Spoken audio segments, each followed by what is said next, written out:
how does a carrier or how does a driver himself understand when a carrier has to either repair a driver's driving record, help that driver repair his driver record, or replace that driver because of his driver's record?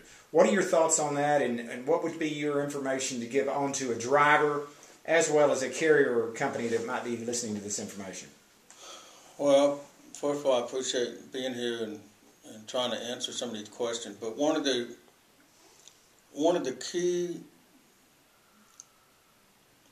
primary reason for CSA was to mine and to manage and mine the data coming from the cab of the truck. So up prior to CSA 2010, when the driver got pulled over, or I got pulled over, the trooper would walk up to the truck, interview me to see where to and from am I going. He looks at his time clock or looks at his watch. He's asking you that question, so he's interviewing you based off of what you're going to tell him. He doesn't know you from Adam. So the trooper now is asking, where have you been, driver? Where are you coming from? Where are you going? So he's clocking you, looking at his time clock, and say, well, I was in Ardmore, Oklahoma this morning, and you're in Mission, Texas. That's impossible.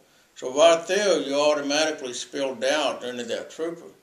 So it's imperative that the driver understands that when the process of being interviewed, or the beginning of the interview by the trooper begins at the roadside inspection, that the driver has to understand this trooper has an obligation to interview and find out whether you've been on the road too long, whether you possess a medical card and you have it in your possession, and if you have a pre-trip to post-trip to your truck. All this data now carries over from SafeStat onto CSA, and now a carrier or a shipper has to make a determination of whether they are engaging in legal exposure by hiring me with a history of violations, and whether or not they can keep me on the payroll based on a history of violations. As a former trucker and still being involved in trucking daily, I can tell you that there's a lot of times that the driver does have a valid reason for being in violation. I can't say that they always have a valid reason on hours of service, but they never know when a tire's going to go flat and a light's going to burn out, or an engine's going to leak oil. That's impossible. They do know if they're taking a truck and it doesn't have those safety features, but they're not a mechanic. Their job is to drive the truck the best safe way they can and deliver the product. The problem with CSA 2010, and it's never going to go anywhere, is that you're not going to be able to outrun it. You're going to have to figure out how to manage it.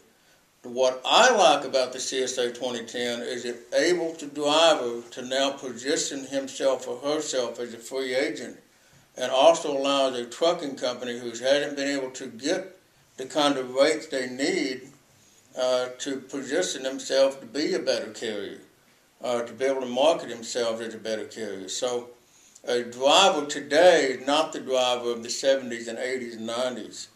The driver today has to think more like a business person. Am I positioning myself for more money? Am I able to maintain my current employability? And more than anything, the number one thing for everybody involved in CSA, can I obtain insurance?